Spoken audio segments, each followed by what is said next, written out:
Ikiwa leo ni Mei 28 ya mwaka wa 2025, ninakusalimu kwa jina lipitalo majina yote, jina la Bwana wetu Yesu Kristo. Karibu katika mfululizo wa masomo ya Kesha la Asubuhi. Kumbuka mwaka huu tunajifunza Mwinue Yesu Juu. Na kabla tujalianza somo letu siku ya leo, ni kualike tuombe. Haleluya, haleluya, haleluya. Baba yetu na Mungu wetu ketie mahali pasiri juu mbinguni, watoto wako wa kiume na wa kike tumekuja miguuni pako asubuhi ya leo. Tu wa dhambi tusiyostahili, hatufai hata kuliitia jina lako. Tusamehe dhambi zetu, tutakase na uovu wote kwa damu yako iliyomwagika msalabani. Ukatufanye sisi sote kuwa wapya, tukafae kuwa watoto wako wa kiume na wa kike. Tunakushukuru kwa sababu unasikia maombi yetu. Tunakushukuru kwa sababu umekuwa ukijibu tunapoomba. Nasi tunaalika uwepo wako uende pamoja nasi asubuhi ya leo katika jina la Yesu. Amina. Mada ya leo inasema katika shule ya Kristo. Isaya 48 aya 8 inasema, laiti ungalisikiliza amri zangu, ndipo amani yako ingalikuwa kama mto wa maji na haki yako kama mawimbi ya bahari.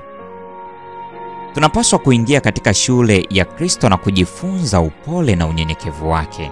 Wokovu ni mchakato wa kujifunza mambo ya mbinguni, yaani mambo ya kiroho. Mafunzo haya humaanisha kumjua Kristo, humaanisha kuachana na mawazo, mazoea na vitendo ambavyo vimepatikana katika shule ya mfalme wa giza. Roho inapaswa kufunguliwa kutoka katika yale ambayo yalipingana na utii kwa Mungu. Moyoni mwa Kristo kulikuwa na upatanifu kamili wa Mungu, kulikuwa na amani kamili. Hakupotoshwa na kusifiwa wala kudharauliwa au kukatishwa tamaa. Kunenwa vyema au kunenwa vibaya, kutendwa vyema au kutendwa vibaya. Katika mambo hayo yote, Yesu alikuwa na hali ile ile. Lakini wengi wa wafuasi wake huwa na hali ya wasiwasi na msukosuko moyoni kwa sababu huogopa kumtegemea Mungu. Huwayawaya kwani hawajitoi kamili kwa Mungu, maana wanaepuka matokeo ya kujisalimisha huko yanaweza kuhusisha nini. Walakini wasipojitoa kikamilifu kwa Mungu, hawawezi kupata utulivu na amani kamili. Ni kujipenda nafsi ndiko kunafanya moyo usiwe na amani. Wakati tunapozaliwa kutoka juu, tunakuwa na nia ile ile iliyokuwa kwa Yesu, moyo uliomwongoza kujinyenyekesha ili tuweze kuokolewa. Ndipo hatutatafuta vyeo vya juu, tutatamani kuketi miguuni mwa Yesu na kujifunza kwake. Tutaelewa kwamba thamani ya kazi yetu haijumuishi kujionesha na kupiga makelele duniani na kufanya kazi kwa bidii na kwa ari kwa nguvu zetu wenyewe. Thamani ya kazi yetu ni kadiri ya uwepo wa Roho Mtakatifu ndani yetu. Kumtegemea Mungu huleta utakatifu katika nia, ili kwamba katika uvumilivu tuokoe roho zetu. Nira huwekwa shingoni mwa dume la ng'ombe ili kurahisisha kazi ya kukokota mzigo. Ndivyo ilivyo na nira ya Kristo. Wakati mapenzi yetu yanapomezwa katika mapenzi ya Mungu, tutaona kuwa mzigo wa maisha huwa rahisi kubebeka.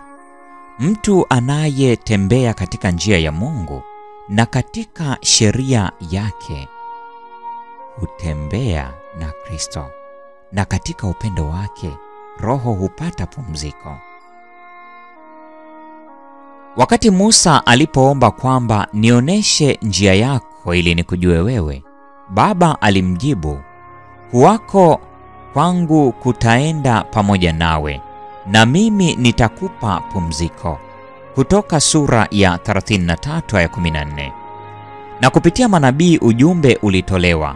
Bwana asema hivi, simameni katika njia kuu, mkaone, mkaulize habari za mapito ya zamani. Wapi njia iliyo njema? Mkaende katika njia hiyo, nanyi mtajipatia raha katika nafsi zenu. Lakini walisema, hatutaki kwenda katika njia hiyo. Yeremia sura ya 6 aya 16. Na anasema, laiti ungalisikiliza amri zangu, ndipo amani yako ingalikuwa kama mto wa maji na haki yako kama mawimbi ya bahari. Isaya sura ya 48 aya 18.